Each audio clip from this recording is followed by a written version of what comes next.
Welcome back to the Double Leg. I'm one half of the show, Hey Jai Picks. The other half of the show, The Parlay. Joining me in to break down some UFC 290. Let's get it.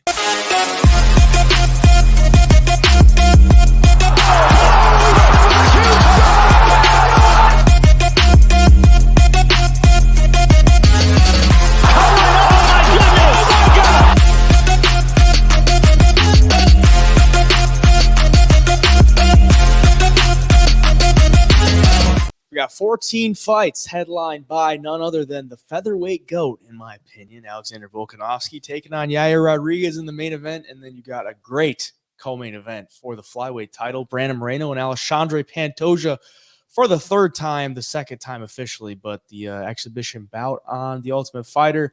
I'm going to count it when I take this into account, but we're going to be there in attendance this weekend. So if you're there and you see us, shout at us and we'll say hi to you. But how you feeling going into this weekend? Man, it's a fun card. There's a lot of massive favorites. It's one of those cards you could look back on and think, how did I not play all of these underdogs? Like, it's going to take something special for some of these dogs to cash. But, man, there's some big numbers on these betting lines. It's been somewhat of the year of the underdog, at least within recent memory. And there's, like you said, a lot of wide lines on this one. So maybe you're going to have to take some dog shots and just hope you hit maybe 1 out of 3, maybe 1 out of 4 if you're that bold about it. But we're looking to stay hot with the premium picks. If you want to get those, the link will be down in the description below. But we're going to go through all the fights here, and we're going to give you our pick. But that is not always exactly what we're betting on. And, we can get started with the main event here. The Featherweight Championship. Alexander Volkanovski coming in at minus 360 against Yair Rodriguez, who's sitting at plus 360, over under 4.5 rounds, minus 115 for the over, plus 115 for the under. Odds are brought to you by BetOpenly, as always. There's no house, so you're getting 1% juice. That's why you see the odds that look like that. But Alexander Volkanovski coming off his first loss in a very, very long time, obviously up at lightweight. He's never lost at featherweight. And he's been the king of the featherweight division for quite some time now. And I don't know if anyone can break him down, but if there's one guy that could present him a lot of challenges, it could be Yair Rodriguez because he is so unorthodox. But who you leaning with in this one? Yeah, super hard to pick against Volkanovski. I mean, think of it. The dude has lost 2 fights in his whole entire career. And, one was at lightweight to Islam Makhachev, who so far, outside of Volk, he got knocked out in his debut, but from then he's just ran through everybody. And, you barely lose to him. I mean, I just can't see a world where he loses back-to-back fights, as great as he is. Like, the skill set he possesses, I mean, the defensive striking, offensively, he's great. I mean, the dude can wrestle. He was swimming with Islam in there for the whole fight. Like, anytime Islam would go to the grappling, Volk showed that he can hang.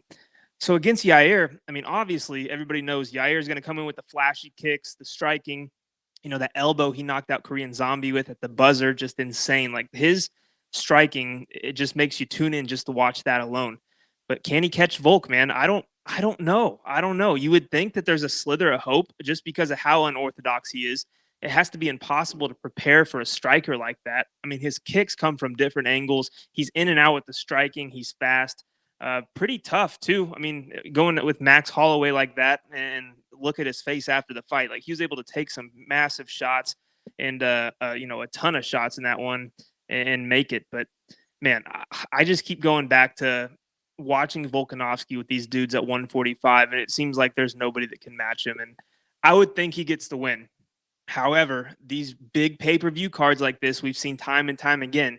I keep thinking back to Leon Edwards and Usman. Usman was this guy who's only lost 1 or 2 times in his whole entire career, 16, 15 fight win streak, and was dominating the fight, and it just took 1 head kick. So there's always those scenarios. It's always fun to think about. I think Volkanovski keeps the title here, but man, I'm going to be rooting for Yair, and we're going to be there live. You got to be holding the Yair ticket live if you're there, in my opinion. So give me Volk for the prediction and the pick, but yeah, we're gonna see what these lines do as the week goes on.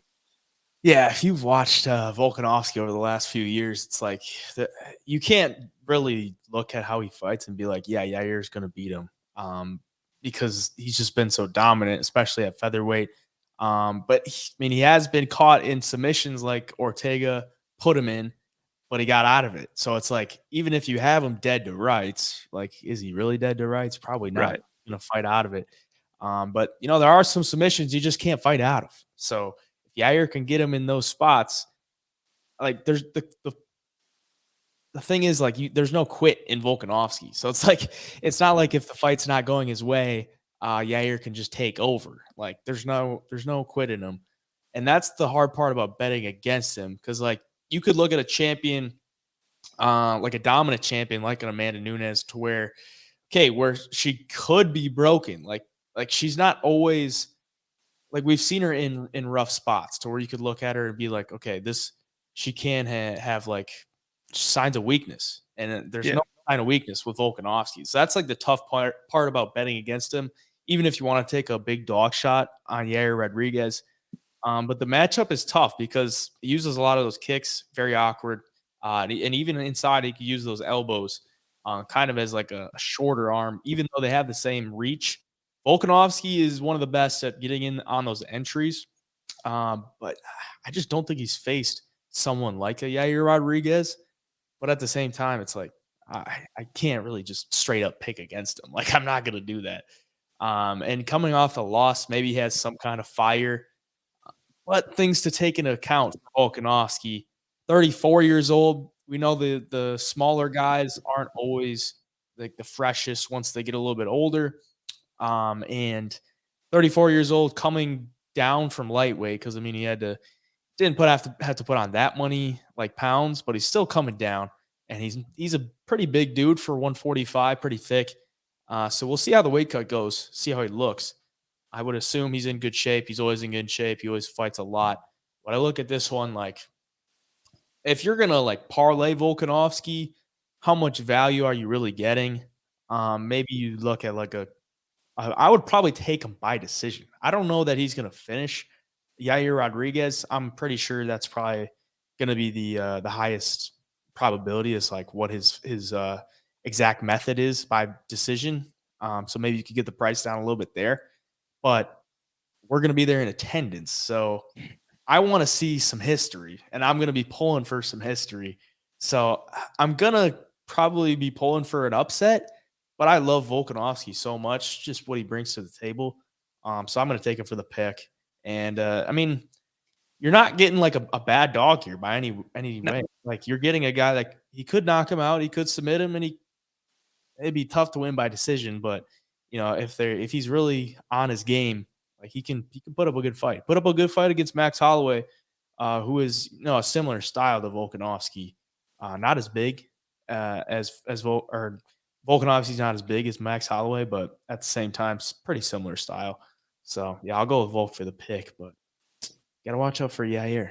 Yeah, and here's the thing that worries me with Yair is, like, if he wants to win, I really feel it's got to be in the first couple of rounds if he's going to do it by knockout. And if it goes to decision and he wins the decision, he's got to win round 1 and 2. He's got to win the first 2 off the bat, because Volk is the best at going in there with a guy, maybe a style he's never seen. And as the fight goes on, he gets stronger, and he starts to figure out the striking patterns and everything of his opponent. And, if Yair, I guess if Volk figures Yair out after the second round, and Yair doesn't have that snap and quickness anymore, I just feel like Volk's just going to take over this fight, like he's done in the past when he beats these dudes by decision convincingly. So yeah, if you're Yair, man, you got to get it done early, and you got to steal those first 2 rounds to at least make it interesting.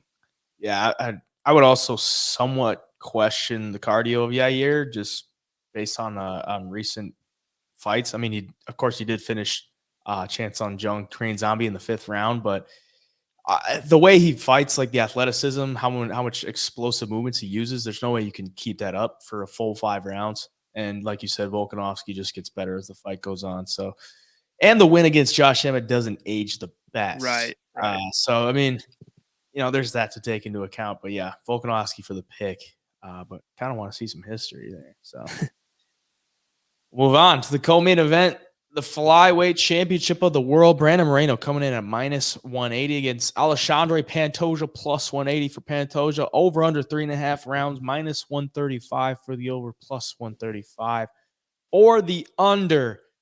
Pantoja 4-1 in his last 5. Brandon Moreno, obviously coming off the somewhat of the quadrilogy with Figueiredo, but had that interim championship fight against Kai France, which you got to win in. The Figueiredo quadrilogy is put to rest. But then he's getting another familiar opponent here with Alexandre Pantoja, who beat him in the Ultimate Fighter and eliminated him from the Ultimate Fighter. And then they found themselves going up against each other once again in the UFC later. Pantoja beat him by decision and beat him pretty handedly because there was it was a pretty dominant win. You look at the judges' scorecards, and let me just pull them up right here.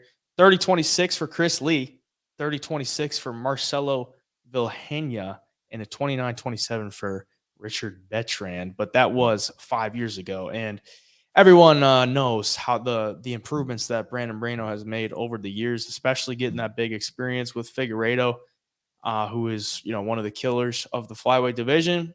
But Pantoja has been getting better too, and I think the drive that he's been on over the years to be like he hasn't really been able to get that championship fight because they've been going back and forth with Moreno and Figueiredo. I could see him coming in here and like a little bit more extra fire to be like, I've been wanting to get this fight against this guy for a long time and I'm finally going to get it. Training at American Top Team is always a great camp there. And Brandon Moreno seems like he's settled down in Las Vegas and kind of started his own private gym there. And he's just got his normal people coming in there to help him train. So, yeah, I mean, I think this could be fight of the night because I think it could go 5 rounds. It could be just an all-out war for 5 rounds. I think as the fight goes on, Moreno's probably going to have the edge just with the activity, but Pantoja comes at you with the blitz early. So if Moreno can withstand that, I think he's got a decent shot to pull this one off. But what are you thinking? Yeah, I just keep thinking that, he's beat Moreno twice, and how impressive it would be to be able to beat a caliber of fighter like Brandon Moreno 3 times. 3-0 against a guy like that, it would be insane, especially with the improvements Moreno's made. I mean, his last couple of fights, the Figueiredo wins, he looked like the best fighter at flyweight on the planet. No questions about it. The Kai France fight, obviously he won, but I'd argue that, that was a razor close fight up until that moment for as long as it lasted. But man, Moreno, you don't want to get trapped on the fence against Pantoja. You don't want to get trapped with him on top of you because this dude's proved time and time again, like as good as Moreno is on the ground, sub Figueiredo, all of that goes out the window when a dude like Pantoja is the one in dominant position on top of you. Like the dude against Alex Perez in that first round was just, super impressive for one, but just right when he got his hands locked, I mean, that sub was in nearly instantly around the neck. I mean, the dude is super quick. He's super talented. He's subbing dudes like Brandon Royval, beating Manel Kopp, knocking out Matt Schnell. I mean, this guy is legit. So this is going to be, like you said, I could see it going all 5. Luckily, their flyweights will probably get a great fight all 5 rounds. Probably won't see them, slow down drastically by any means. But Pantoja, if he comes out there, like he usually does, I think that's going to favor Moreno here. I think Moreno will welcome that. I think Moreno's confident enough in his ground game and his defensive, wrestling, grappling, all of that to hang in there and just let Pantoja get a little more tired. Because as fights go on, man, Moreno picks up the pace a little bit. That boxing super clean. I think he'll want this fight at range. The only thing is, man, Pantoja is the hardest guy to fight at range because he doesn't give you that opportunity. Sometimes he doesn't let you breathe. So it's interesting, dude. It's weird to see him beat Moreno twice and then come in here as a near 2-1 dog. Thought it'd be a little closer than that. Kind of hard to lay the chalk on Moreno at -200 when he's lost to this dude twice. So betting wise, I'm not quite sure yet. For the pick, I'm going to stick with Moreno. I think he's gotten to the point where he is the best in the world. I think it's going to be a razor close fight, but I think he does pull it off. One thing I will say about the fight stylistically is like Brandon Moreno's got that great boxing and he's pretty heavy on that front foot. And his opponents between Figueiredo and Kai France just haven't really never really attacked the front leg. And that's something that Pantoja loves to do. He loves to chop that front leg, especially that's like a staple of ATTs, like leg kicks. So if he can start to break those down in the early rounds and make it a little tough on Moreno as the fight goes on, think that's definitely a path that would help him out to possibly get a decision win. But I'm interested to see how he plays it too, because he does have that blitzing style, but this is going to be a 5-round fight. So does he come out with that much pressure, and how does he go about it? So I honestly, I like the plus money on Pantoja. And if it does keep going, I think Brandon Moreno is like the clear guy that the UFC would want, because he has like a huge following. He's the first ever Mexican champ. People love him. You look at a guy like Pantoja, just as far as the Instagram followers go, he's got like 50,000 followers. And Brandon Moreno's like well over 1 million. So I'm looking at this like, if Pantoja beats him, they probably give Moreno like an instant rematch, and which could be good for the flyweight division. But at the same time, if Pantoja beats him, like, Pantoja's not exactly like the best champion for you as the UFC. Yeah. But yeah, the plus money on him is just a little tough to lay off because he's beaten him twice, and he's been so dominant like over his past 3 fights. And then I think Moreno's probably going to become a bigger favorite as the week goes on, just because he's a fan favorite, and people already know him. There's not a lot of people that know Pantoja. Like, people don't generally like, if you're just like the casual fan, you don't really watch flyweights like that. And Pantoja hasn't really been like that active over the past couple of years too. So yeah, for the pick, just to be contrarian, I'll take Pantoja. And I'll definitely keep an eye on the line, because if it keeps going up there, I think I'm going to be forced to take it. Yeah. And people paying minus 200 on Moreno too. Like, dude, Pantoja's a savage. Like you said, not a lot of people probably have watched a lot of his fights. So if you're sitting there thinking, oh, Moreno just beat Figueiredo, just beat Kai Car France, I'm going to place a bet on him. Like, you might be shocked to see how good Pantoja is, because this dude is definitely, I guess he's deserving of being in this shot to fight for the title. Like, he is definitely up there top 3. Yeah, I agree. Middleweight bout here. Robert Whittaker coming in at a minus 360 against Dricus du Plessis, coming in at plus 360. Over under 2.5 rounds, plus 130 for the over, minus 130 for the under. Dricus du Plessis, undefeated in the UFC. He's been on quite the run. Obviously, this is the #1 contenders fight to face Israel Adesanya next, if they are going to be healthy, if it's not a knock him out, drag him out type fight. Robert Whittaker coming in here. If you don't know by now, the only guy that he's lost to in the past 10 years is Israel Adesanya. I think that's pretty common knowledge, but if you didn't know that, there you go. And the clear #1 contender for a long time, and has been able to stop anybody that they put in front of him to possibly get a chance at Israel Adesanya. So that's why a lot of people are on Robert Whittaker. That's why the line looks like that. I don't know if I really want to take that minus 360, because this is a high level fight, and odds are it might look a little bit closer to like a minus 200 for Robert Whittaker. And I think it's just been trendy to like kind of shit on Dricus du Plessis. Like, yeah.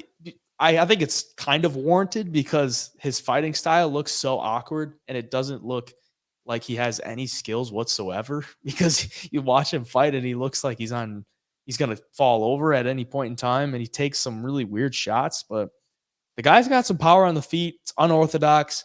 He can switch stances. He can take you down. He's got pretty good grappling. I look at the fight with Derek Brunson.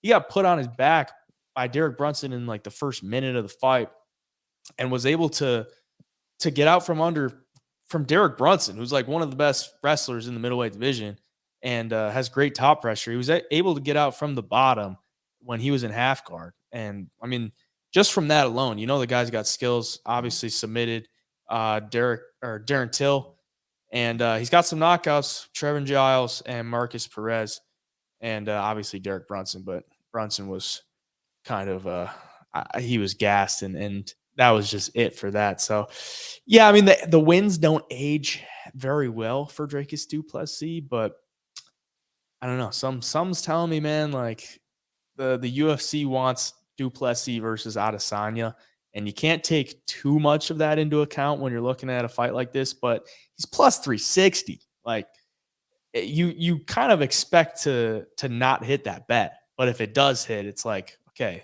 I found the value there. So that's kind of where I'm at. But what are you thinking? Yeah, it is interesting. And I see a lot of people shitting on Duplessis, oh, he beat Derek Brunson. But if you really think about Brunson, like the dude was on a 5-fight win streak before the Cannonier fight, which was only one fight before Dreykus. And he is older. And Brunson is able to go out there in the first round and just put this pace on dudes that tires them out. It makes them, almost break. And then he'll find the win as the fight goes on or by decision. Duplessis was able to survive and weather all that and then come out and find the knockout of his own in the second round. Like people shit on who he's fought and stuff, but man, he's doing exactly what he needs to against these guys the UFC is giving him. Darren Till, I mean, all of these guys. He's going out there, he's finishing dudes, and he's showing that he can compete. Brunson knocked down Jared Cannonier just the fight before Duplessis. So Brunson's not a scrub that people try to make him out to be, in my opinion. And he's a damn good wrestler too. And Dreykus, like you said, was able to get up from under him. Robert Whittaker, though, it surprises me that the guy's only, 33, 32 or 33. He seems like he's older than that just because of his experience, his fights in the UFC, how long he's been in the UFC. And this dude's beaten some phenomenal names. Uriah Hall, Brad Tavares, he's beat Brunson, Jacare Souza. Yoel Romero twice. The dude's fought everybody. And he does show that, if your name's not Israel Adesanya, Robert Whittaker's always the rightful favorite. And his skills are, second to Izzy, and that's about it. The one thing that, if you're on Dreykus Duplessis, that I wish I could say is that, okay, I'm going to place a bet on Dreykus because Robert Whittaker's overlooking him. But you can tell Robert Whittaker is not overlooking this dude at all. You can tell he's locked in. He knows that he's a good fighter. He knows that if he wants a shot to ever win the title against Izzy, he's got to focus in and beat this dude on Saturday. And I think he will be prepared. I think he does get it done, but if you're Dreykus, man, you got to make this fight dirty and you give yourself a shot because Duplessis is a big dude. He's strong, he hits hard, and he scraps. He comes in there and he doesn't shy away from a fight at all, and that's how he's got to fight Whittaker. Because if he just plays that outside striking game, Whittaker's defense is some of the best at middleweight on the feet. His offense, he's accurate, he's super technical, and he's hard to deal with if you fall into that boxing game with him. So.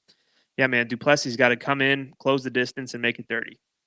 Yeah, I think so too. I think he's got to just kind of wear on him. Right. As weird as that is to say, because people always shit on Dreykus's cardio, but he's got to use kind of the size and the strength. If he just sits at boxing range, kickboxing range with Whittaker, could he catch him? Sure, but it's probably not where you want to be. And if you look at the stats. I know they are against very different opponents, but Dreykus 6.72 strikes landed per minute, 3.7 absorbed, and Robert Whittaker 4.48 landed, 3.26 absorbed. So, the activity by the numbers looks like it's on Duplessis' side. Also lands 2.83 takedowns per 15 minutes. I said it on my post today. It's it's a 3-round fight. You just got to win 2 rounds, and those 2 rounds that you win don't have to be necessarily clear rounds that you win. So, if this goes to a decision and it's somewhat of a close fight, I wouldn't be shocked if Duplessis gets the nod. But yeah, Whittaker should be a favorite for sure. And I don't know if he should be this big of a favorite, but he should be, a clear favorite for sure. For the sake of the show, I'm going to go with Whittaker. But I just think people are shitting on Duplessis for not too great of reasons. Just one last thing. Duplessis or Derek Brunson was one fight away from a title shot. If he beats Jared Cannonier, he's fighting Israel Adesanya for the title. And just one fight after that, Duplessis fought him. So there's that. But, yeah. He just had nose surgery too. Yeah, he's got the nose surgery, and the cardio could be well improved. So we'll see. Lightweight bout, Dan Hooker coming in at plus 230 against Jalen Turner. Minus 230 for Turner. Over under 1.5 rounds. Minus 145 for the over. Plus 145 for the under. My man, Jalen Turner, coming off of what I think was a poor decision because I hated that fight from Gamrot. That made me not a Gamrot fan to watch that fight he had against Jalen Turner. Because he was just crotch sniffing the entire fight. And I thought Jalen Turner did the better work. But if he does pull that win off, Jalen Turner's on a 6-fight win streak. He's 4-1 in his last 5, but he's 5-1 in his last 6. And the frame is obviously the thing people will talk about. 6'3". Dan Hooker 2-3 in his last 5. He's had a kind of an up and down run. I mean, he's fighting some pretty dang good competition. You look at his last 5. The last time he was out against Claudio Puelles, he got the second round knockout, which was, I mean, he was minus 155. Like, looking back on that, like, god dang, we should have went throw the house on Dan Right. Hooker. Right. But the 2 losses before that, Arnold Allen, Islam Makhachev, and then a win over Nasrat Haqparast, the UFC 266, and then 2 losses to Michael Chandler and Dustin Poirier. So, I mean, he's been at the top of the lightweight division in the rankings for a while, and he's getting a tough opponent here in Jalen Turner, which was a fight that was booked before, and Hooker had to pull out. So they rescheduled it, which is kind of interesting because, maybe they just really want this fight. I've been told Jalen Turner really wants this fight, so maybe that gives you a little bit more of a confidence for Jalen Turner, but a favorite nonetheless coming into this one, somewhat of a sizable favorite as well. Should be a stand-up fight, though, and it should be fireworks. What are you thinking? Yeah, I think it should be fireworks too. Man, Dan Hooker, you do look at his losses. I know everybody shits on Dan Hooker too, but the dude's beat some good guys. I mean, Felder, Iaquinta, and James Vick in a row, and then loses to Dustin Poirier in just a brutal back and forth fight. I mean, props to him for sticking in there, and he was hurting Dustin too. Like, don't get it twisted. That wasn't just a one-sided ass beating the whole fight. But something seemed to happen to him in there after that fight. I mean, he loses to Michael Chandler by knockout, beats Nasrat Haqparast, loses to Islam short notice, first round submission, and then gets knocked out or TKO'd by Arnold Allen in the first round. This dude's not losing to scrubs by any means. I mean, he's beating who he's supposed to beat, and he's getting beat by the top dudes: Poirier, Chandler, Islam, Arnold Allen at featherweight. I mean, that's just those are fights that you're going to lose, 75% of the time to those dudes if you're Dan Hooker. So nothing really for him to hang your head about in some of those losses. Against Jalen Turner, though, you're going up against the biggest dude at 155 after Dan Hooker's, long, tall as well. But Jalen Turner, if this fight plays out on the outside, he's crafty, he's fast, and he's so long. I don't see him losing to a guy like Dan Hooker. I think Jalen Turner loses to guys, like Gamrot, who are just going to wrestle the whole entire time and not let you breathe. Like, that's the only way you really beat Jalen Turner. If it's a stand-up affair with Hooker, I don't see it going well for him. And if Hooker does decide to try to grapple and go for takedowns, he's not like a Gamrot style where he's going to, relentlessly get this thing to the ground. So, yeah, I like Jalen Turner a lot here. I really do. Feel bad for Hooker. I love the guy. I love watching his fights. But here, I think as the fight goes on, it's just going to be Jalen Turner landing some big shots. Hooker kind of hanging in there, and maybe we get a late finish. I'm predicting Jalen Turner third round TKO. Yeah, I mean, Dan Hooker in that fight with Poirier, he won the first 2 rounds. So he was up 2-0 against Poirier, and Poirier just kind of took over and won the last 3 rounds. But the only way that I see Hooker winning this fight is if he can get on somewhat of the inside and make it a brawl, because he's 6 foot, but he doesn't fight that long. He uses the kicks pretty well, but where he does his good work is like kind of on the inside boxing range. Like, even against Poirier, the hooks that he was landing, it was like right in front of his face, just like torquing. That was a while ago, but I look at this one with Jalen Turner. The size is always going to be a problem for anybody, and he uses his length so well. The long jabs, the long kicks, and he's been training with Hamzat over in Dubai. So the ground game is getting better. The submissions are always nasty. He had the big submission against another Aussie at International Fight Week last year. Got the guillotine win in the round 1. And it seems like Jalen Turner likes to fight the Aussies because he's beaten Brad Riddell, Jamie Malarkey, Josh Kulabau. So, I mean, he's got the Aussies numbers, and he's going up against another Aussie here. So I'm going to go with Jalen Turner. I think it's somewhat of a good matchup for him because, he shines in the kickboxing, and he's going to get a kickboxer here in Dan Hooker. Could it be a little bit closer if he doesn't fight to his strengths? Absolutely. But we've seen the improvements from Jalen Turner, the patience that he has when he has you hurt. I look at that Malarkey fight, like, the dude was just so precise with his shots. When he had him hurt, he wasn't like jumping all over him. He was still staying at range and landing big shots, and that's why he got him out of there. So, yeah, I'm going to go with Jalen Turner in this one. I love to watch him fight, and I hope he can pick up another win. The first fight on the pay-per-view card, a middleweight bout, Bo Nickal coming in at minus 1,025 against Tresean Gore, who's plus 1,025. I don't even think you can play that on BetOpenly. I don't think you can enter anything over minus or plus 1,000 because people probably just aren't going to fill it. So, yeah, you might want to ignore that. But over under 1.5 rounds, plus 180 for the over, minus 180 for the under. That you can play. 4-0 for Bo Nickal, second fight in the UFC. 4-2 for Tresean Gore. So a couple of guys who don't have a lot of pro experience. Fairly young, 27 years old for Bo Nickal, 29 years old for Tresean Gore. Tresean Gore, the Ultimate Fighter finalist who couldn't actually fight in the finals, but eventually did face Brian Battle and lost by decision. That was his UFC debut. Loses his next fight against Cody Brundage and gets knocked out in the first round, a loss that ages very poorly. But then comes back and in October and gets that nasty, nasty high elbow guillotine on Josh Fremd on the fence. Damn near popped his head off. And he's coming in here against Bo Nickal, a guy who we all know the wrestling pedigree. And he's probably going to want to take Tresean Gore down.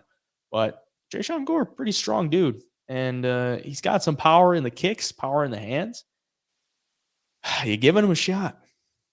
I want to really bad because of these odds, man. I mean, that's a lot of money if you hit Tresean Gore. Bo Nickal being over minus 1,000 again. I mean, it's every fight now. I mean, at what point are odds makers in these books going to start respecting a UFC caliber opponent like Tresean Gore for this instance? I mean, I don't know if Tresean Gore is necessarily the one to give him a close fight here, but I don't know. Do you think the time's going to come where, Bo Nickal's minus 1,200 when he should be minus 200, 300, and you're going to get phenomenal value on an opponent? Like, have we really seen that much out of Bo Nickal at this level for him to be that big of a favorite against guys who have fought in the UFC? I mean, outside of Jamie Pickett. Jamie Pickett's the worst middleweight in the division. But, I mean, it just seems crazy to me to have a fighter who has this little experience in MMA be a over minus 1,000 or minus 10-1 favorite. I mean, what do you think? Do you think there's a time to fade him coming up? Yeah, I mean, there will be a time for sure. I mean, minus 1,000 is tough because like you don't know anything about a stand up. Like, right, if the stand up like we saw with Raul Rosas Jr. Like the ground game failed him. And that was just UFC 287, so 3 pay-per-views ago. The ground game failed him, and he had nothing else. Like, there absolutely nothing else. So if the ground game fails him here, I don't like the minus 1,000 is like crazy. Like, at this point, minus 1,000, like, why are you even playing that? Like, There's no real reason to play that. You could throw him in a parlay and juice it like a little tiny little extra. Like, what are you really getting at that? And I mean, I thought he was going to roll through Jamie Pickett like most people, but I looked at Jamie Pickett. Like, Jamie Pickett doesn't really offer a whole lot of like finishing ability, so it's not like he can clip him with something that's really going to put him out. He hasn't really shown that. But Tresean Gore has like he's pretty built dude, and if he does clip him with something, like, has Bo Nickal been hit that hard ever like in his life? Like, he's a wrestler, he's not getting hit. And I'm sure he trains pretty hard, but you're not getting full-fledged like big shots to you. I don't think he's taken something like that. And we saw him try to throw that kick against Jamie Pickett in his first fight. I'm like, oh God, like I don't know if we can get behind this, but yeah, I mean, it's like, why even play Bo Nickal? Yeah, yeah, and another thing with Bo, like, what happens when an opponent who is, good or, better than he's seen in the past, what happens when they start letting their hands go and not worrying about the takedown so much? Or what happens when it goes into round 2 and Bo's takedowns aren't as explosive, and so the other guy can start letting his hands go a little bit more? Because that's been it so far. You see these guys get in there with Bo, and, they're just waiting on a takedown. They're not throwing any offense. They're just trying to, stuff a shot from Bo. because if he does get you to the ground, he's obviously good enough to where he's either going to control you, or if you're not good on the ground, he's going to find a submission. He does have some impressive submissions on his record, but against who? That's the thing, man. If Tresean Gore can stuff that first takedown, this is going to get pretty interesting, in my opinion. I mean, I know Bo, obviously, collegiate wrestler at the highest level, Penn State.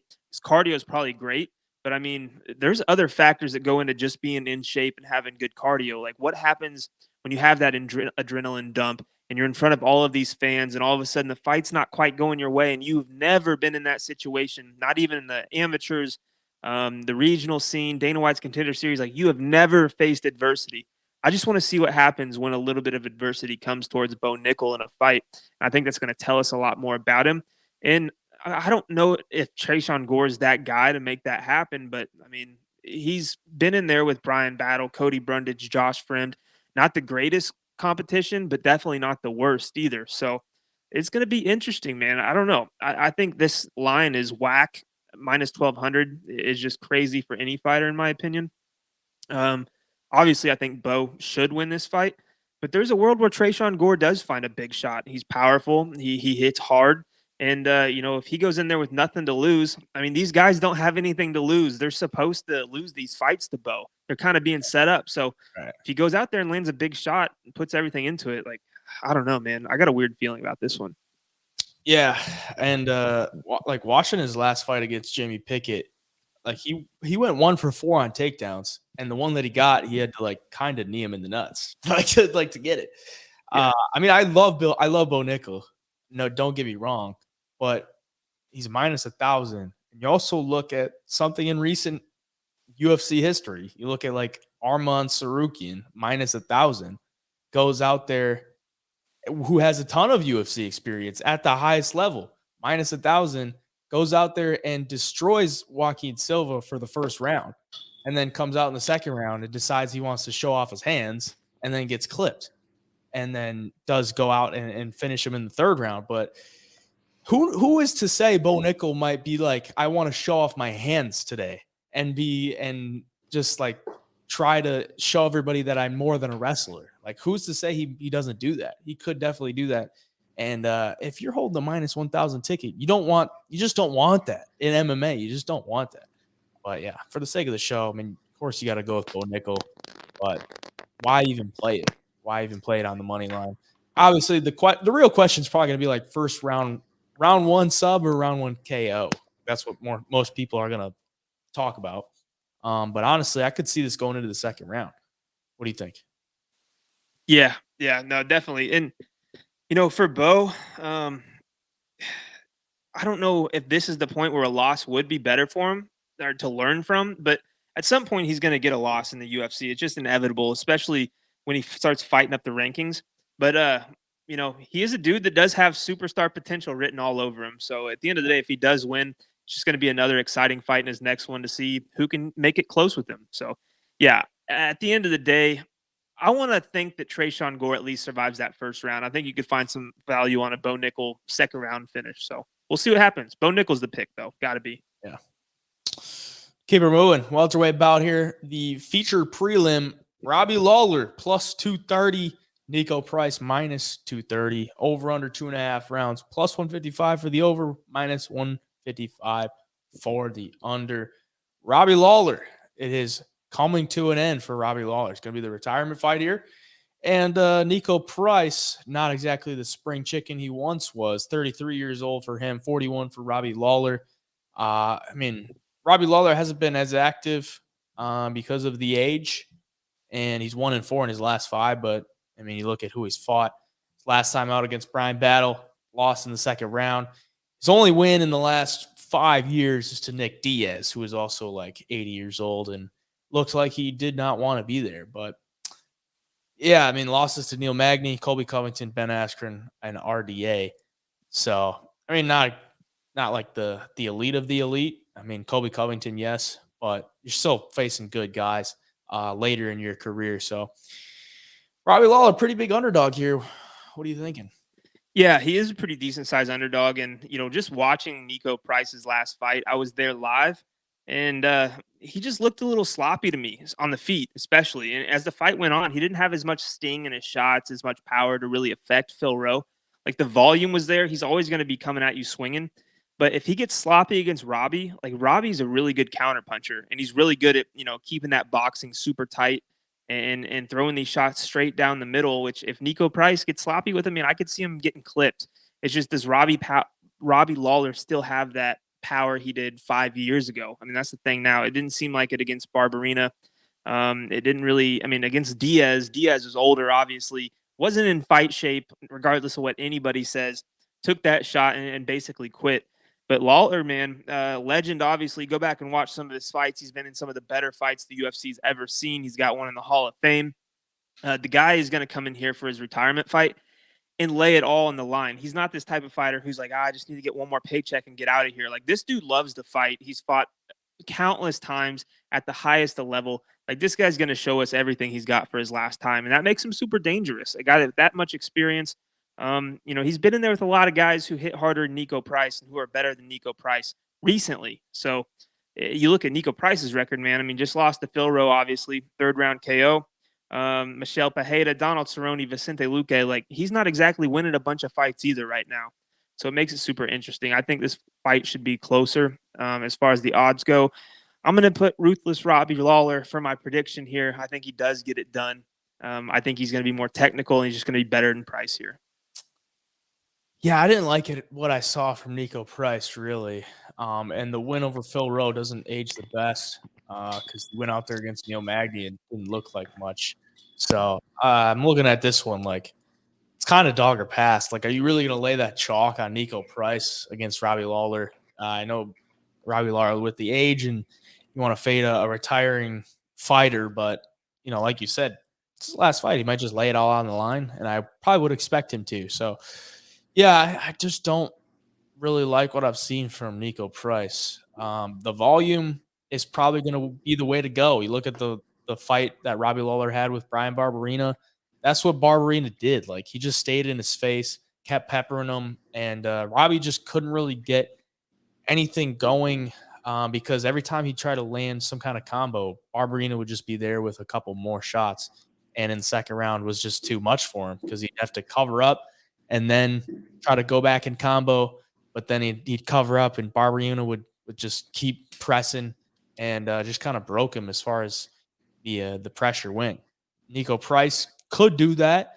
He kind of did that to Phil Rowe because Phil Rowe had a similar game plan. He just kind of cover up. And it worked out for him because Nico got tired with about a minute 30 left or 2 minutes left in the 3rd round, and he was able to capitalize. But, yeah, going into that fight with Phil Rowe, it looked like he could pull it out if it went to a decision. And I'm looking at this one against Robbie Lawler. I think Robbie Lawler, he's got to come out to just for all-out war, which he absolutely could do. And for the sake of the show, I'll take Robbie Lawler too, man. I mean, let's just have him lay it all on the line. I mean, we're gonna be there. Hopefully, he puts on a show. Featured prelim spot. And it's a name that most people know. Robbie Lawler's been in some great fights, so I'm pulling for him to come in and get a win as a dog in his last fight. So I'll take him. A middleweight bout here, Jack Della Maddalena. Coming in at minus 775 against Josiah Harrell, plus 775 for Harrell. Short notice fight for Harrell, 7-0 in his pro career, and Jack Della 14-2 in his pro career, but on quite the win streak. Obviously, he was supposed to fight Sean Brady.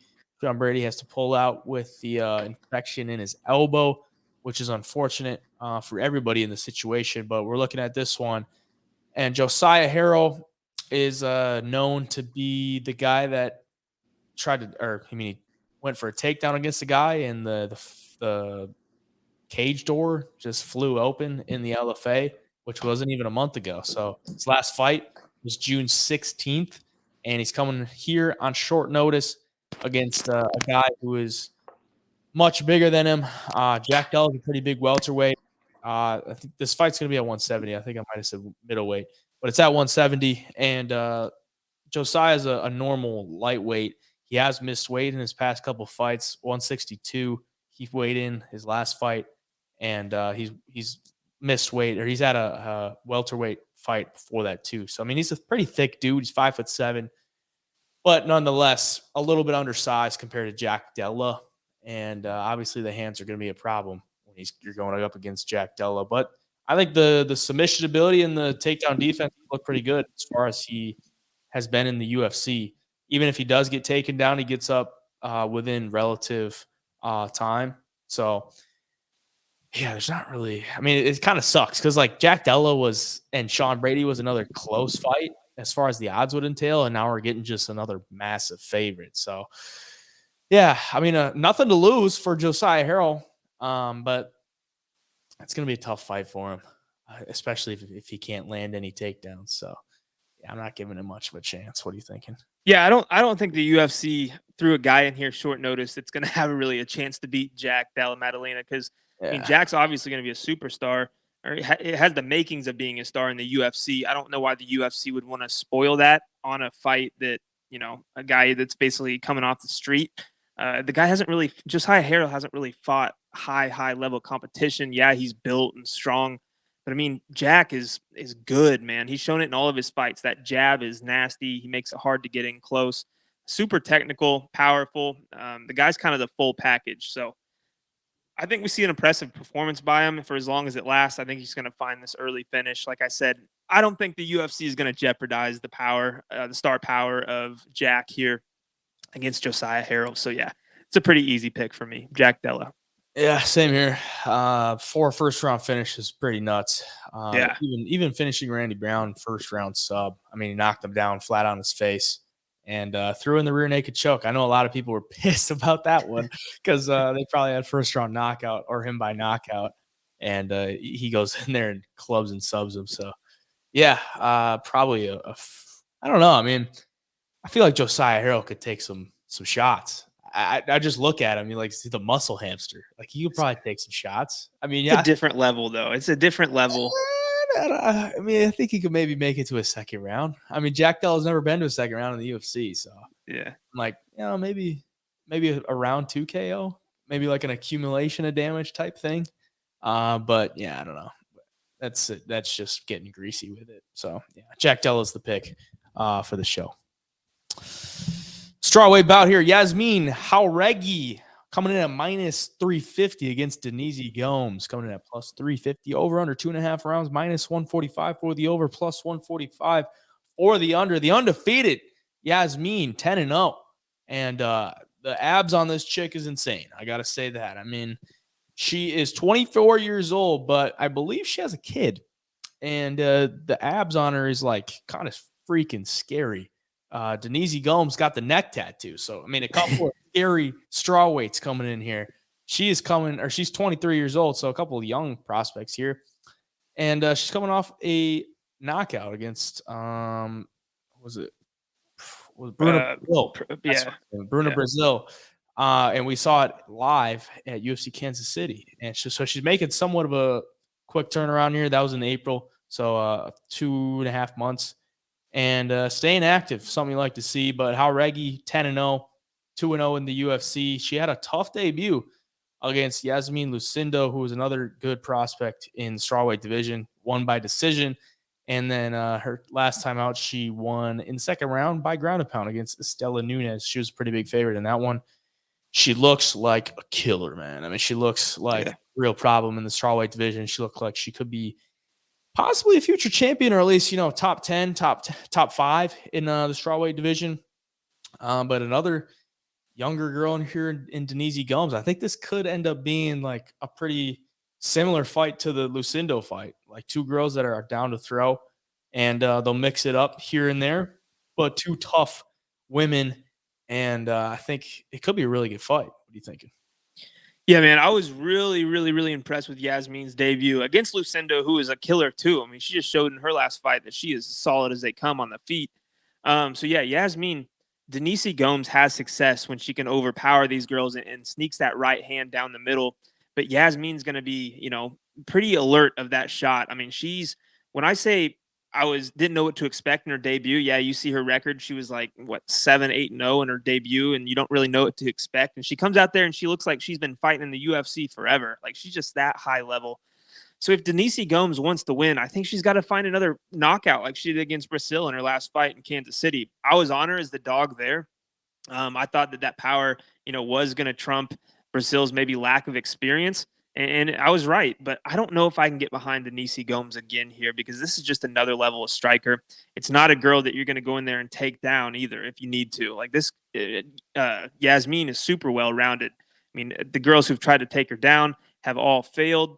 100% takedown defense. And, Denise Gomes doesn't really have any attributes that are, better than Yasmin. She's not as big as Yasmin. She's not as long, an inch or two shorter. I just think Yasmin's just going to show, how good she is on the feet once again. She's going to outclass her. And I don't know if she gets the knockout here. Denise Gomes seems pretty damn tough, but I think she wins this thing 30-27, 29-28 at the worst on the judges' scorecards. Yeah, I mean, Denise Gomes hasn't been finished since her pro debut in 2017. So 6 years ago, she was about 17 years old. So, I mean, she's come quite a ways since then. And, I mean, just the stand-up of Jauregui is like, it's so fast. Like, a lot of these girls don't have the speed or the snap on their punches to, like, stand with Jauregui. So Right. I'm interested to see how Denise Gomes looks against her. If she does go for the takedowns, it's something that she's looked at in her last couple of fights. She tried to take down Loma Luke Boonmay in her debut 6 times and failed every time, and she got kind of judo throwed every time, which was not great to watch. But she went for 3 sub attempts against Loma, didn't get any. She looked like she was pretty close on a couple of them, and then 3 takedowns against Bruna Brazil. I would expect her to at least try to go for those against Yasmin, but I don't know if she can get them. And Yasmin, pretty heavy chalk on her, but yeah, she's going to be the pick. I think she could go really far in the strawweight division, and those hands are not something to be messed with. Yep. Light heavyweight bout here, the rematch of the draw from UFC 284. Alonzo Menifield coming in at +110, Jimmy Crute -110. We're getting a fight here that's not absolutely steamed one way, so happy about that. Over under 2.5 rounds, +245 for the over, -245 for the under, so they're expecting some violence here. I think it was a similar over under in the first fight, but that one went to a decision and went to draw, so the over could have some value there if you're looking at it there, but 35 years old for Alonzo Menifield, 27 years old for Jimmy Crute, which is kind of tough. I mean, Alonzo doesn't look that old, but he's old. He's up there. 3-1-1 in his last 5. Jimmy Crute 2-2-1. And coming into this one, we look at the last fight. If you just watch that one, it's a pretty wild fight. Back and forth. Jimmy Crute had him in a couple submissions. Alonzo Menifield was just tagging him on the feet with anything. Jimmy Crute was like allergic to a slipping a jab or a right hand. He's just head on the center line and bang, bang, bang. He's just content to take him. And I'm honestly surprised Alonzo Menifield didn't knock him out. I think he probably should have, because there was that one flurry in the second round. He hit him and pushed him up against the cage. And then he went in and kind of grabbed him. I'm like, dude, you could have just let go of your hands, probably put him away there, because I think he was holding Jimmy Crute up. I don't think Jimmy Crute was going to be able to stand. But either way, goes to a draw. And if he doesn't even grab the fence in the third round, like, he wins that fight because he gets deducted in the third round. And on the judges' scorecards, he won the first 2 rounds. So he would have won the fight if he didn't get that point deducted. He's coming in here as a slight dog. I think it's hard not to take him. I'm looking at that like he probably should have won the first fight. And this is, 4 months later? Mm-hmm. Yeah, 4 months later, just about, or 4 or 5 months later. And I don't think much is going to change within then. So I'm going to go Menifield here. If it's on the feet, man, like, it was pretty obvious who was getting the better of the exchanges there. And if Jimmy Crute can't get the takedowns, I think he's screwed. Unless he just comes out with looking completely different, which I can't see with this short of a time difference. And I think the adjustments that Alonzo could make from the first fight, he should be able to make coming into this one. He should be able to find a knockout. What do you think? Yeah, Alonzo Menifield has a loss to William Knight, and William Knight threw 55 strikes in that fight. Can you believe it? No, I can't. No, but Jimmy Crute, like, yeah, he's only 27 years old, but man, dude, he has taken some damage in his career for being that young. And, I look back at the Anthony Smith fight when he got his leg kicked to where it seemed like it buckled at the knee and he couldn't put any pressure on it. It looked like his leg was about to fall off. Took a TKO loss there. TKO KO loss to Jamal Hill. And then I was on Alonzo Menifield first round or second round KO in their first fight. And I was also on Alonzo money line. So I was super pissed with that thing playing out to a draw. But for Alonzo Menifield in that fight, he should come into this one with all the confidence in the world. I mean, Jimmy Crute's kind of shown time and time again he's a one-round fighter, and I don't mean that in a bad way, but literally 7 of his 9 fights, either on Contender Series or the UFC, 7 of them had ended with him winning or losing in the first round, and 2 went 3 rounds, and 1 was Menifield, and the other one was Paul Craig, who, there was 4 takedowns in that fight with only like 15 punches thrown each or landed each. So there wasn't like a lot of explosive energy being burned. So it's not like he had a reason to gas out there. So yeah, man, if this thing gets past the first, it should be Alonzo taking over again. I mean, Menifield, you look at the dude and he hits as hard as he looks. I mean, the dude hits like a truck. He's a big, powerful dude. Should be able to stop the takedowns for the most part without grabbing the fence. And, yeah, man, I think he should have all the confidence coming into this fight. I'll probably play him by KO again because he was so close. That fight could have been stopped. I mean, Jimmy Crute seemed out on his feet in that fight. So, yeah, man, I got to stick with Alonzo again in this one. I think he gets it done. Yeah, I mean, the takedowns of Jimmy Crute are they're pretty good. I mean, he averages 5 per 15 minutes. Like, he gets them, and the submission attempts, he throws them up. But if Menifield can survive those submission attempts in the first fight, I think he could probably survive them in the second fight. And the way the judges have been scoring stuff, it's like it's going to be the punches, not so much the submission attempts. So, yeah, let's go with Menifield there. Another light heavyweight bout here. Vitor Petrino coming in at minus 252 against Marcin Prachnio, plus 252 for Prachnio. Over under 1.5 rounds, plus 120 for the over, minus 120 for the under. 8-0 for Vitor Petrino. 25 years old and 16-6 for Prachnio. 34 years old for him. So it's been around for a while.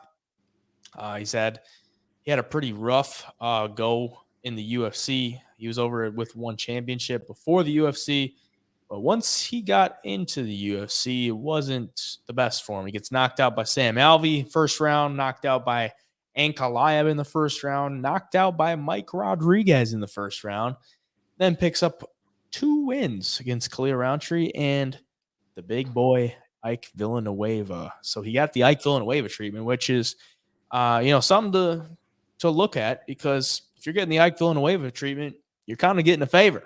And then he comes back against Philip Lins and loses. And then, as you alluded to earlier, the William Knight fight, which I will never forget. But yeah, I mean, I look at him like he's got some pretty good kicks, decent hands. The chin is a concern, especially in this one against Petrino, who hits pretty dang hard.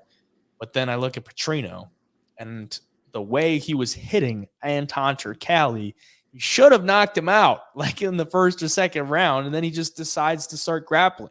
So I don't know how great the fight IQ is for Vitor Petrino. Like, he was hitting Anton Turkalj clean and like hurting him bad, and then he just goes and tries to take him down. He got 7 of 9 takedowns. And he was going for submission attempts. He was hitting the reversals, even if when he was getting reversed. 6 minutes of control time. I didn't understand it. I'm like, bro, break off from him.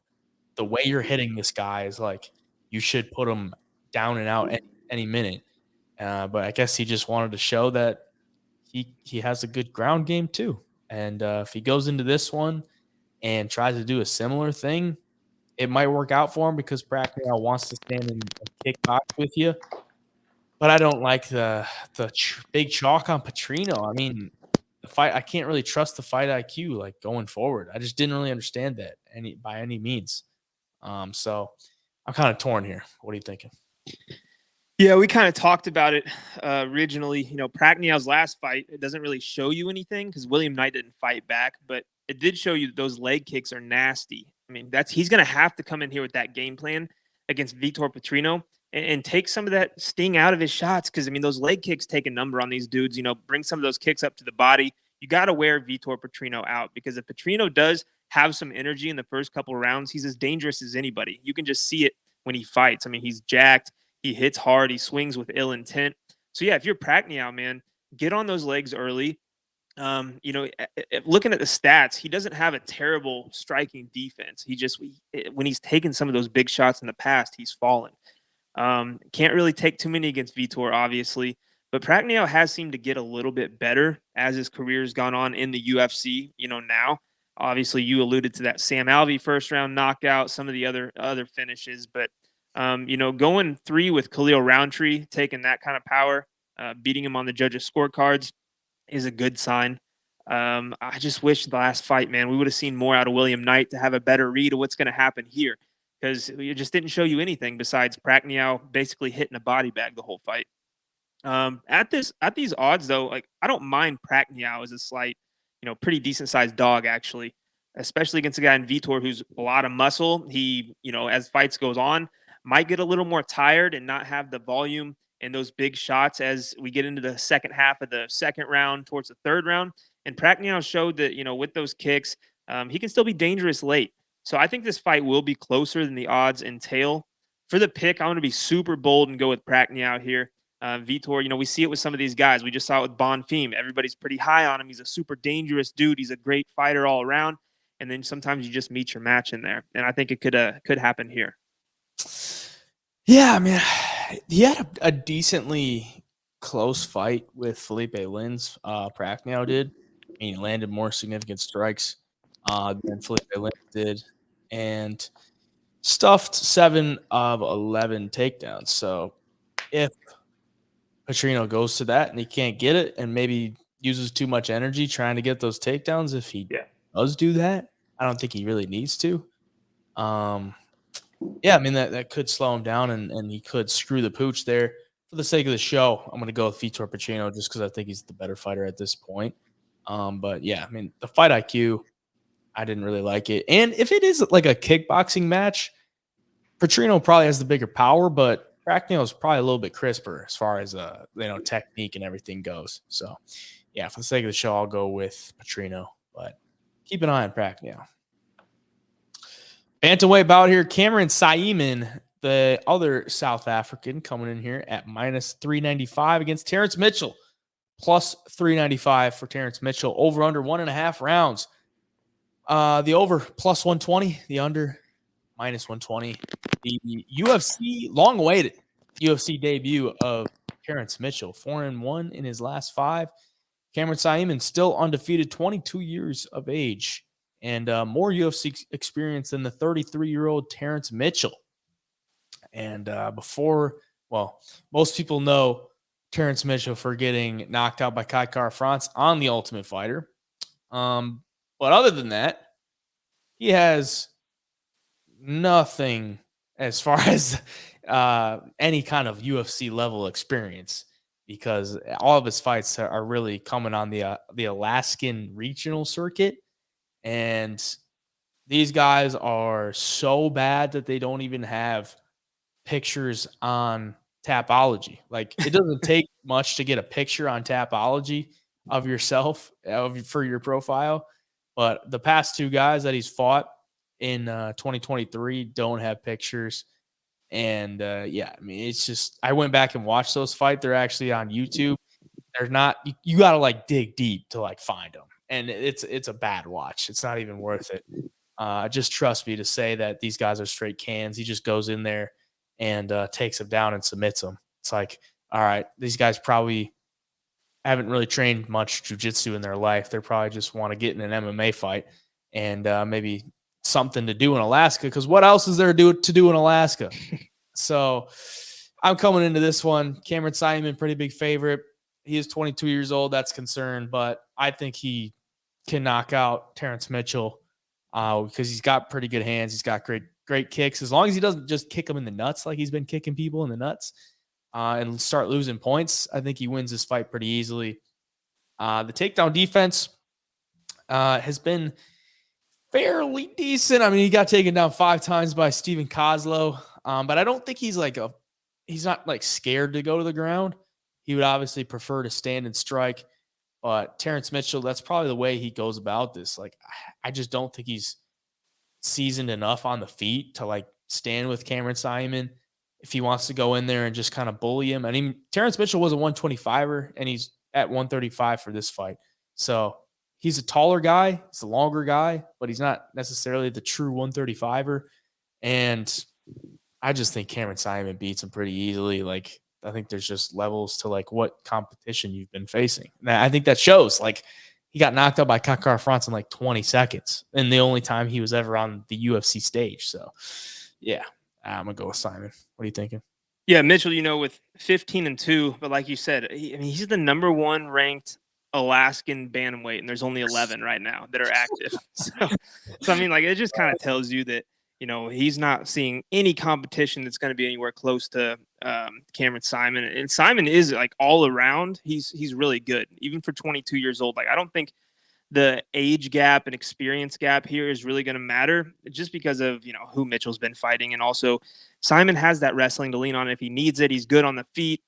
He can pull off submissions. Like, this dude's pretty solid all the way around, and we've seen it. I mean, against Mono Martinez, Kozlow. I mean, these guys, he's shown pretty good composure in there too for being that young, especially getting taken down that many times against Kozlow and then finding the TKO win. And I mean, he's just going to be the better fighter in this fight, in my opinion. Another guy, undefeated, and UFC is not going to want him to lose to a Terrence Mitchell. So I don't see why he doesn't get this win here. I think it's a parlay piece too. I think this is one fight that, you could probably confidently say he wins, and the line's not out of this world to where it's like unplayable in a parlay by any means.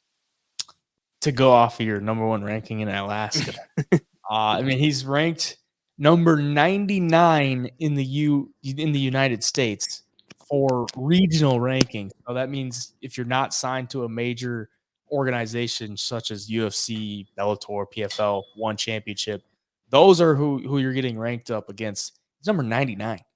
Like, that's not very good. Like, I don't know what he did to get this spot, but I mean, they could have chose a bunch of other guys instead of him. So I don't know. Maybe they just want another exciting guy to throw in there. But I guess, yeah. We'll see. Flyweight bout here. Shannon Ross going in at plus 168 against Jesus Aguilar minus 168 for Aguilar. Over under 2.5 rounds, plus 135 for the over, minus 135 for the under. Shannon Ross coming in here 2-3 in his last 5. And it's his second UFC fight. His first UFC fight, he got smoked by Clayton Rodriguez in under a minute. And how he got into the UFC, he had a knockout loss on the Contender Series. And everyone knows, he had appendicitis and blah, blah, blah. But it hasn't been a great run for Shannon Ross. He is 34 years old as a flyweight. The boxing is pretty decent. But you're looking at this one against Jesus Aguilar, who's the submission guy. I mean, he's not going to do much on the feet. He wants to get the submission. He wants to get the fight to the ground.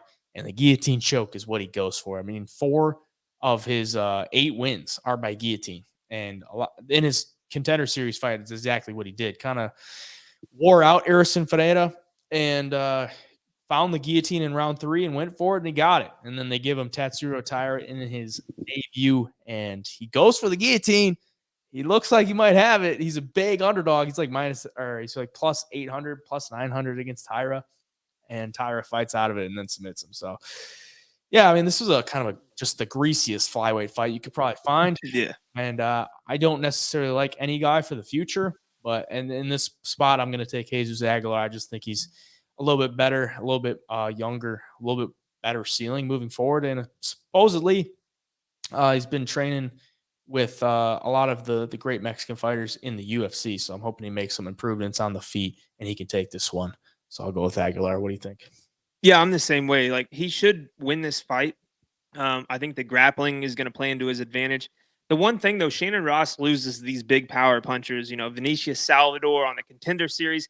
Clydeson Rodriguez came in and just bull rushed him and put it on him early and got him out of there. So I don't know if he necessarily has to deal with all that in Jesus Aguilar. which could make it a little bit interesting. Maybe this fight lasts longer than we anticipate, but I just think that his strength of Aguilar, having Taira in that position, it was a little bit deep there for a minute on Taira. I don't think, I think Taira, I guess, it was a little, he kind of had done his studying, I guess, and knew that guillotine might be coming. So he stayed calm and he stayed composed and was able to work out of it.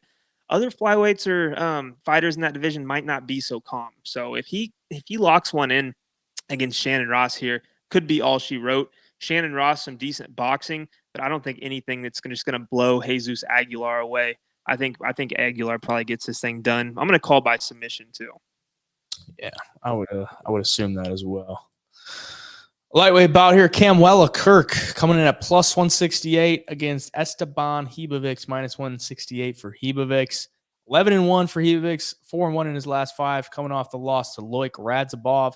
27 years old for him, 29 years old for Kirk, 3-2 in his last 5. And he's coming up from featherweight, so this is going to be his lightweight debut. Over under 2.5 rounds, plus 175 for the over, minus 175 for the under.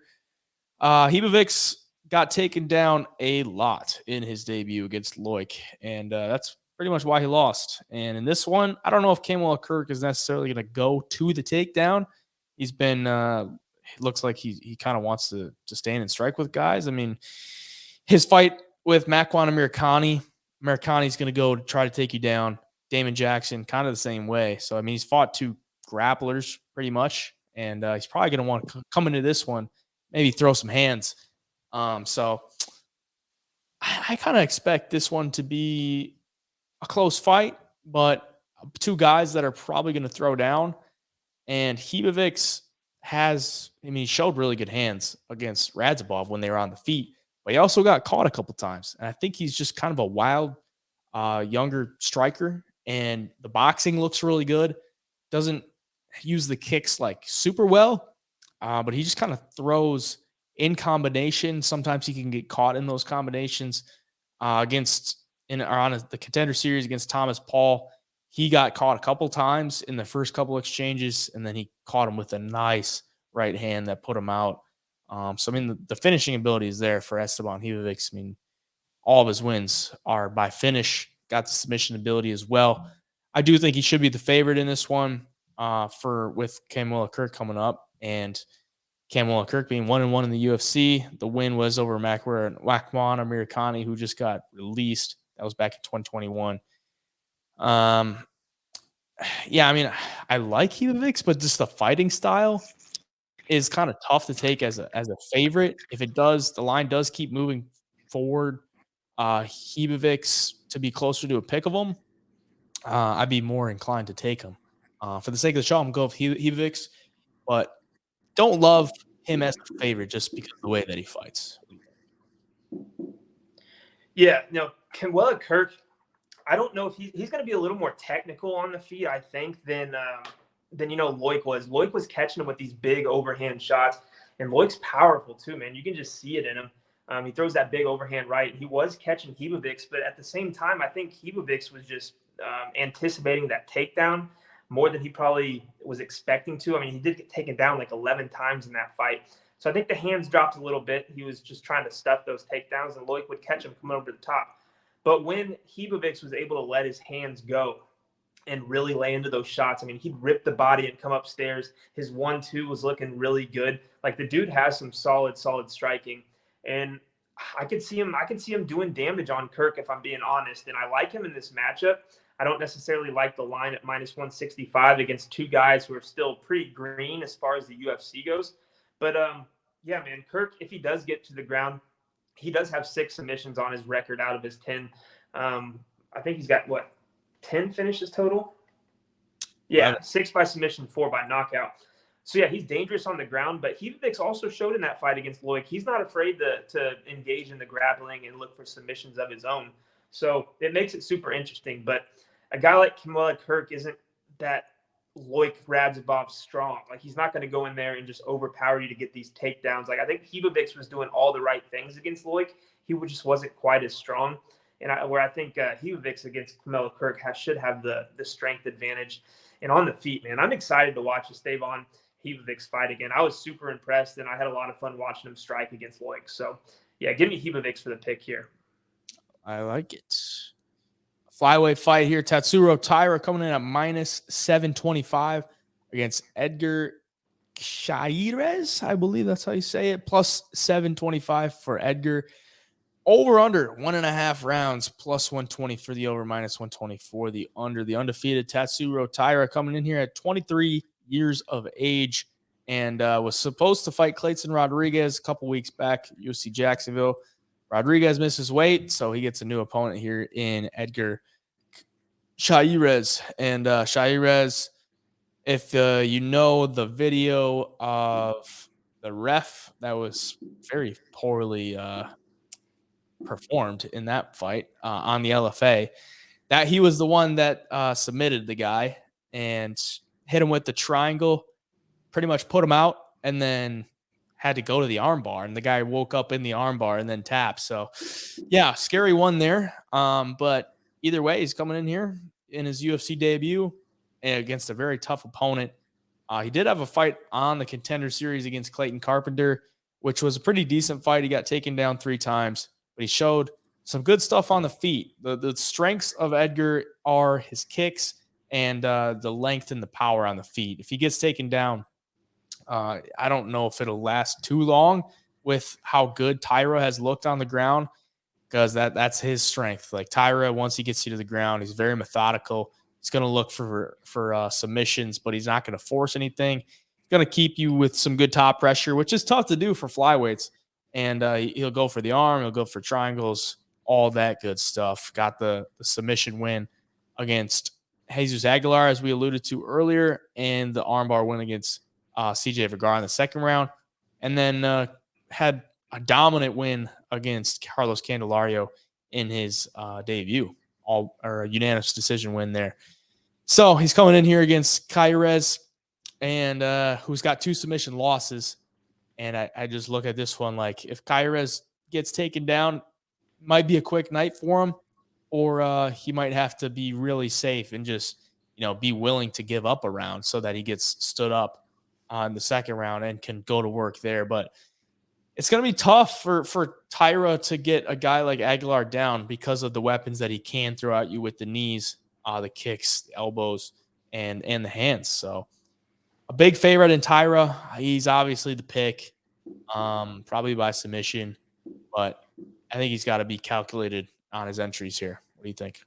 Yeah, we were talking about that Jesus Aguilar guillotine earlier. Edgar actually has lost to Jesus Aguilar by guillotine. So, yeah, man, Taira, I think Edgar has some submissions on his record. He's got 6 of them. Like, he's shown against lower level competition. He'll find these arm bars, guillotines, and rear naked chokes. But if this thing goes to the ground against Tatsuro Taira, I just feel like you're going to see that there's levels in this game. I mean, Taira is a phenomenal fighter on the ground. I mean, the submissions he pulls off, his flexibility, and to be able to get some of these arm bars. I mean, the one against CJ Vergara was phenomenal. So, I've been impressed with him. I don't think he loses here, especially against a short notice fighter. If Edgar wants a chance to win, he's got to do it early in this fight. He's got to clip him, because if Tatsuro Taira closes the distance and gets it to the ground, like you said, we've seen Edgar lose by submission a couple of times to lesser opponents. So, yeah, man, the pick for me is Tatsuro Taira. I'm going to call second round submission. I think Edgar's good enough to survive maybe a round, but as we get to that second, I think it's all Tatsuro Taira.